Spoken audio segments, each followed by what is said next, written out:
Bonjour à tous. Donc, on se retrouve aujourd'hui pour un autre débat sur la santé.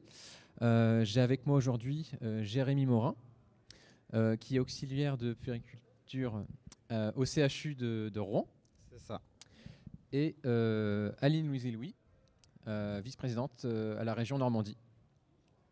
Donc, le but du débat, ça va être de montrer tous les apports que peut avoir le jeu vidéo sur la santé, évidemment. Donc, le premier sujet que je voulais aborder aujourd'hui, c'est un projet qu'on a initié à la base avec vous. Donc là, je vais parler de mon association et du projet caritatif qu'on a pu faire. Donc, il y a quelques mois, pendant un week-end, on a fait donc un stream caritatif, je vais y arriver, pour récolter de l'argent. Et avec cet argent-là, on a pu acheter des consoles, des Nintendo Switch avec des jeux. Parce qu'on a constaté qu'il y avait un vrai besoin. En te contactant. Est-ce que tu peux parler déjà un petit peu du contexte que tu vis aujourd'hui, ton métier au quotidien? Je vais te laisser te présenter un petit peu plus.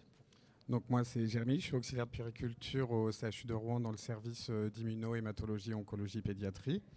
J'y travaille depuis 2013, donc c'est un service qui accueille, on est un service qui a 18 lits dans le service, on accueille des patients de 0 à 18 ans dans le service.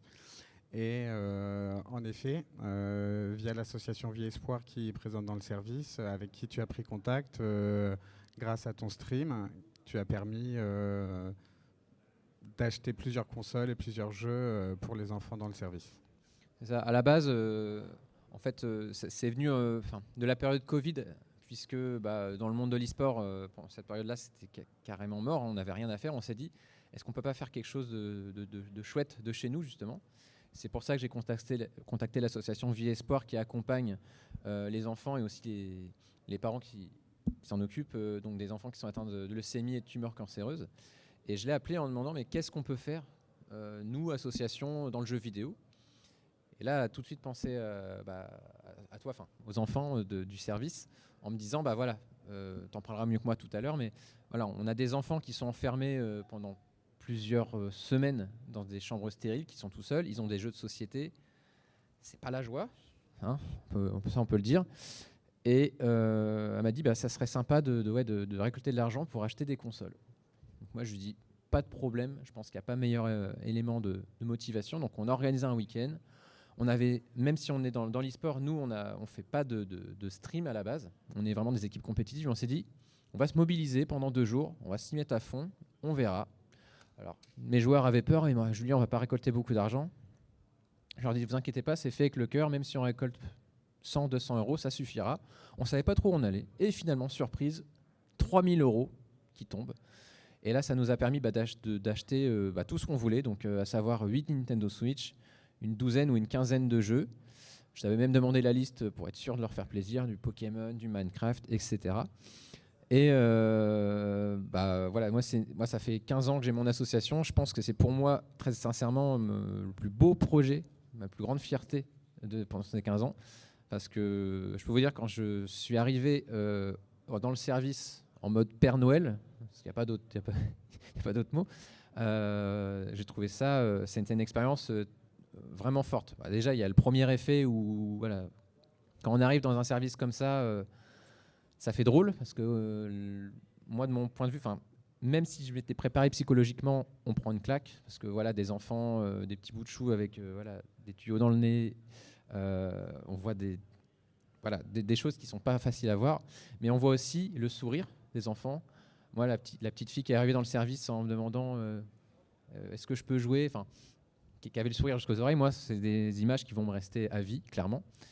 Et voilà, tout ça pour dire que moi, c'est une grande fierté. L'idée du débat aujourd'hui, c'est de montrer que, certes, le jeu vidéo, il faut que ça soit cadré. Il y a des problèmes d'addiction, il y a des problèmes de... Voilà, il faut cadrer tout ça, surtout pour les enfants, mais on peut aussi trouver un apport au quotidien. Et ça, je vais te laisser un peu en parler. Bien sûr, dans le service, c'est des pathologies qui sont sur du moyen long terme. C'est des hospitalisations qui peuvent aller jusqu'à plusieurs mois. Et en effet, à un moment donné, chaque chose a ses limites, que ce soit jeu de société, que ce soit tout ce qu'on peut apporter en termes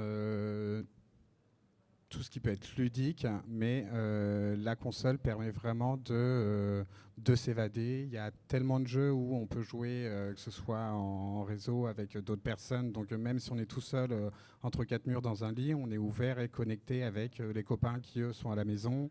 Enfin, c'est vraiment un outil de divertissement qui est vraiment important.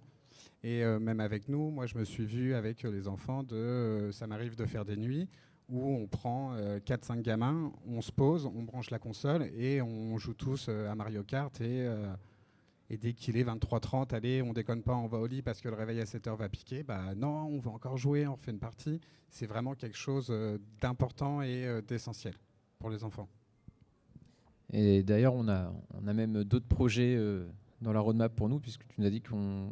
Enfin, je t'ai appelé pour voir s'il y avait d'autres choses à développer, et là, on est sur un projet je l'espère, si tu en as l'autorisation, du moins, qu'on puisse financer l'achat d'un écran et avec des jeux où les enfants qui peuvent sortir de leur chambre, parce qu'il y en a qui ne peuvent pas, puissent jouer ensemble. Parce que c'est vrai qu'ils sont tout seuls dans la chambre. S'ils peuvent déjà avoir des interactions avec les autres enfants, pourquoi pas, ou du personnel, ça peut être sympathique. Bien sûr, même avec le kiné, ne serait-ce que sur des jeux comme Just Dance ou essayer de motiver les enfants en termes de mobilité et de créer des petits tournois intra-service et tiens, il y a le copain qui a fait tel score, à toi de le battre sur telle chanson.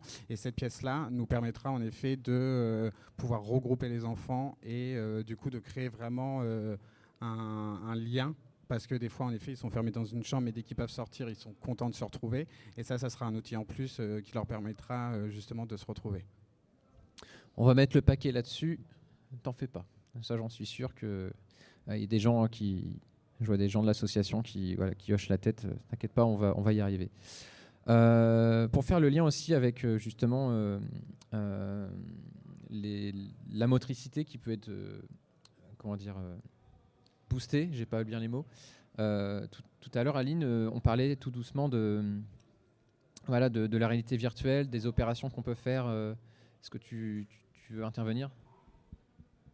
D'abord, je voulais rebondir effectivement pour avoir été dans une vie antérieure directeur d'établissement et d'avoir eu des services de pédiatrie. C'est vrai qu'aujourd'hui, les jeux vidéo permettent effectivement de garder, quand on est en isolement, effectivement en chambre stérile pour ces enfants, pour une partie en tous les cas de leur hospitalisation, ça leur donne quand même une bouffée d'oxygène, et je le dis parce qu'on garde un contact quand même avec l'extérieur. Moi à l'époque, quand j'ai démarré ma carrière à 25 ans, on était... c'était des balbutiements, mais c'est vrai qu'en hémato, on n'avait pas beaucoup de solutions à proposer aux enfants qui étaient en chambre stérile. Il fallait qu'ils sortent de ce protocole de chambre stérile pour pouvoir proposer des choses ensemble. Donc je trouve que c'est une avancée majeure pour rendre plus confortable l'hospitalisation de ces enfants qui sont souvent isolés pendant quelques mois de leurs camarades de classe. Je pense qu'il y a un travail à faire effectivement avec aussi les camarades dans les écoles. Alors c'est quelque chose qui pourrait se développer effectivement avec la DRAGES, qui est la direction régionale donc jeunesse, sport, éducation, qui pourrait vous aider d'ailleurs sur ce projet-là, je me permets de le dire, puisqu'ils ont ce volet aussi jeunesse. Donc, et éducation aux écrans. Et donc, comme la région, d'ailleurs, on travaille sur l'éducation aux écrans. Donc, il y a peut-être des choses, effectivement, à aller chercher des financements publics pour améliorer l'hospitalisation de ces enfants. Après, oui, tout à l'heure, il y avait une autre table ronde qui évoquait aussi des sujets de santé. C'est vrai qu'on a toujours un côté... Enfin, il ne faut pas prendre le jeu vidéo par juste le prisme des jeux qu'on peut aujourd'hui pratiquer, mais c'est une vraie avancée, en tous les cas, dans le monde de la santé. J'en parlais tout à l'heure. C'est vrai qu'on a la chance, en tous les cas, à Rouen, au niveau du CHU, d'avoir ce qu'on appelle un Medical Training Center, qui permet à nos soignants et nos futurs médecins de pouvoir pratiquer des actes invasifs sans faire mal à quelqu'un. Donc je trouve que c'est plutôt pas mal. Et puis aujourd'hui, je dirais c'est commun, on opère avec des robots. Enfin, la médecine de demain, elle est très inspirée aussi du virtuel. Et donc, je pense qu'il faut qu'on ait un prisme un peu plus large. Et on évoquait aussi sur certaines pathologies l'intérêt effectivement des jeux vidéo, de la pratique de X jeux vidéo avec les casques virtuels sur la rééducation. Jérémy évoquait, on en parlait tout à l'heure. Je pense que c'est intéressant que vous puissiez développer là-dessus, parce que c'est vrai que la rééducation pour certaines pathologies et chez les enfants, c'est un peu rébarbatif. Et si on peut mettre un côté ludique via effectivement le virtuel, ça motive effectivement ces enfants à pratiquer une réadaptation qui est nécessaire, quotidienne souvent, et qui peut parfois être assez rébarbatif. C'est quelque chose qu'on connaît depuis très très longtemps chez les seniors, avec l'introduction de la Wii et puis aujourd'hui d'autres jeux. Ça permet de garder quand même ces facultés cognitives. On voit quand même qu'il y a un vrai intérêt en tous les cas, et je pense que c'est important. Il y a le mauvais côté, on en parlait, mais il faut en parler aussi, effectivement, du jeu avec les problèmes d'addiction, mais globalement avec une maîtrise. Quand on maîtrise effectivement sa consommation, je vais utiliser vraiment ce terme-là, sa consommation, on voit qu'il peut y avoir des bénéfices réels sur le maintien des facultés cognitives, sur la sédentarité, lutte contre la sédentarité, parce qu'il y a effectivement des jeux qui nécessitent quand même de bouger. Moi, je ne suis pas très jeu vidéo, mais j'aime bien tout ce qui est réalité augmentée et les jeux avec les casques qui se pratiquent dans des arénas X ou Y. On en a quelques-unes en Normandie. Et ça a un côté intéressant, parce que finalement, quand on sort, on est quand même... on s'aperçoit qu'au bout d'une heure, on est un peu fatigué quand même. Ça nécessite énormément de concentration pour certains jeux, donc on s'aperçoit. Je trouve qu'il y a un intérêt en team building dans les entreprises aussi. Et ça aussi, il faut le dire, que le jeu vidéo a un intérêt aussi dans la cohésion, dans le management de nos entreprises. C'est des choses qu'il faut qu'on arrive à introduire aussi. Donc il faut le voir d'un côté positif. Ce développement alors on va le mettre sous la coupe e-sport, voilà, puisqu'on est quand même Alors moi je dis e-gaming, je sais pas si mais je sais pas si la terminologie est bonne.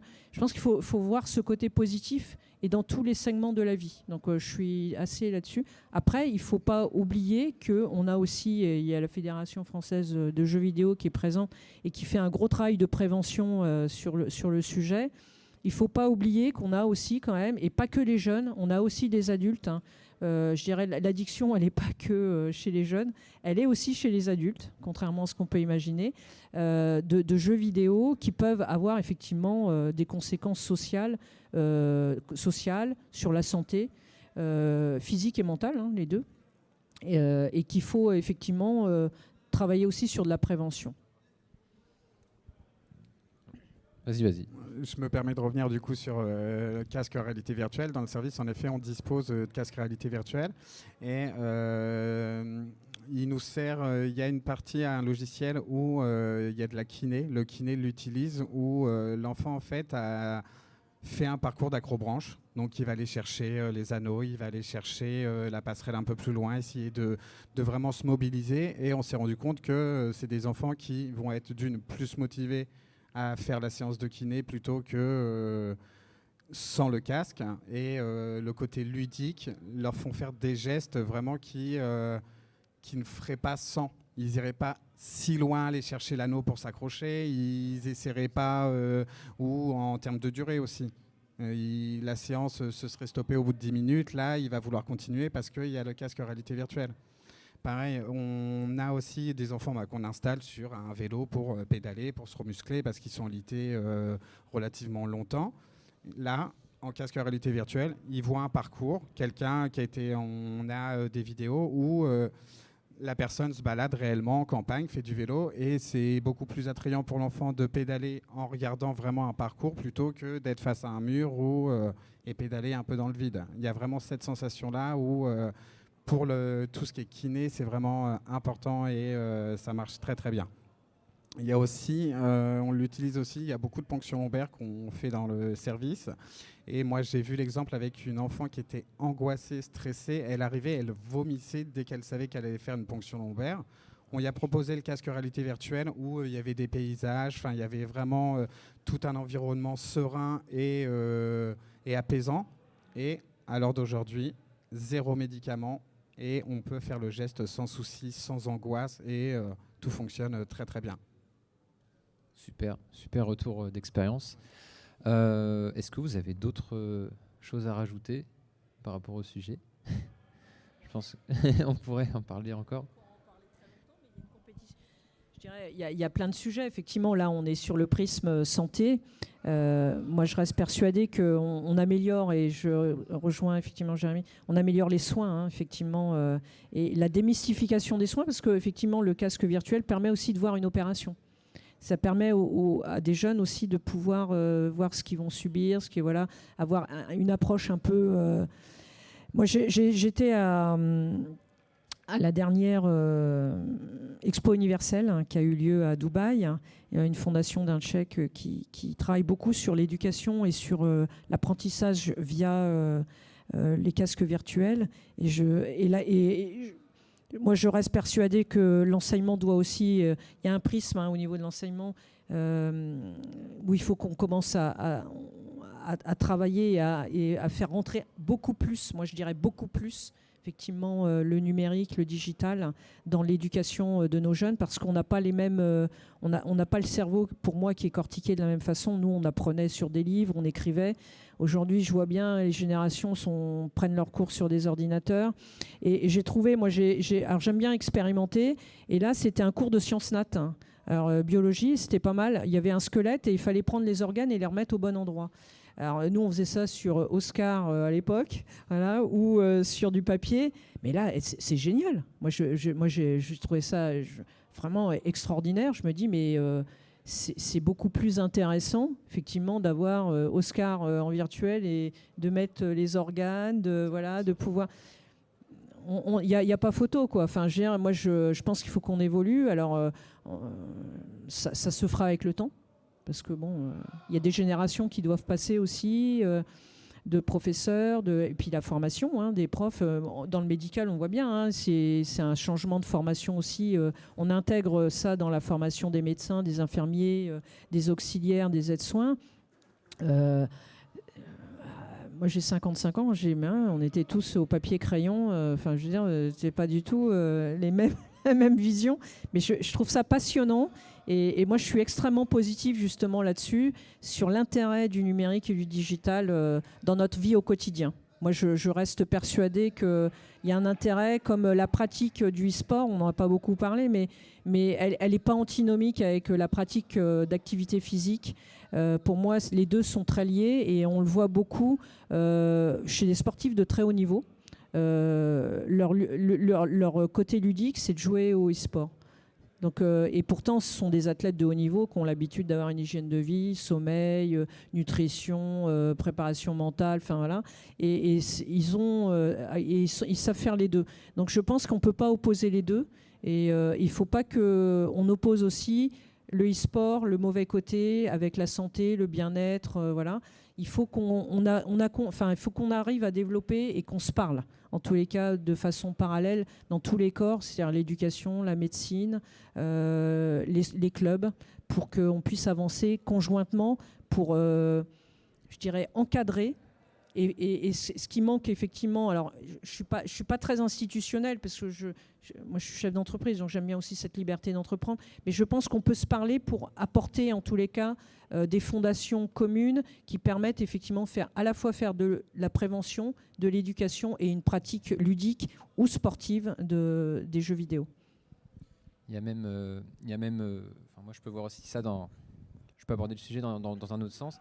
Aujourd'hui, il y a beaucoup d'équipes, les grosses équipes compétitives, donc moi je parle de mon point de vue sportif, maintenant les grosses équipes, elles ont toutes un préparateur mental, un coach sportif, donc ils vont avoir des activités physiques dans la semaine, ils vont avoir un nutritionniste, quelqu'un qui va les masser, quelqu'un qui va s'occuper de... Moi je voyais quelqu'un qui massait leurs mains, des choses comme ça.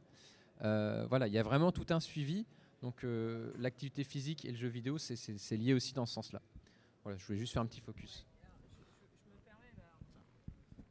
Peu compliqué parce que Julien est là, mais quand on s'est rencontrés à la région et quand il m'a présenté BH3, la façon dont vous fonctionniez avec vos adhérents, voilà, et tout ce que vous apportiez, et je me suis dit, waouh, il fonctionne comme un club sportif. Moi, j'ai l'habitude à la région de côtoyer les ligues ou les clubs sportifs.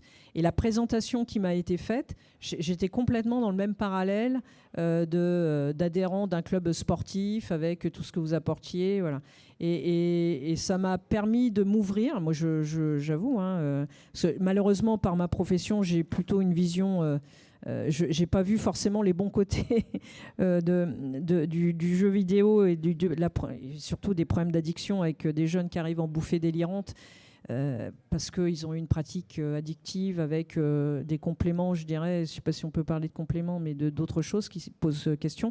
Mais en tout cas, je remercie effectivement de cette rencontre parce que ça m'a permis, moi, de m'acculturer, de comprendre qu'effectivement, il y avait un parallèle à faire avec nos clubs sportifs et qu'on pouvait être, qu'on pouvait accompagner en tous les cas, d'où la présence de la région aujourd'hui sur cet événement sportif aussi et culturel.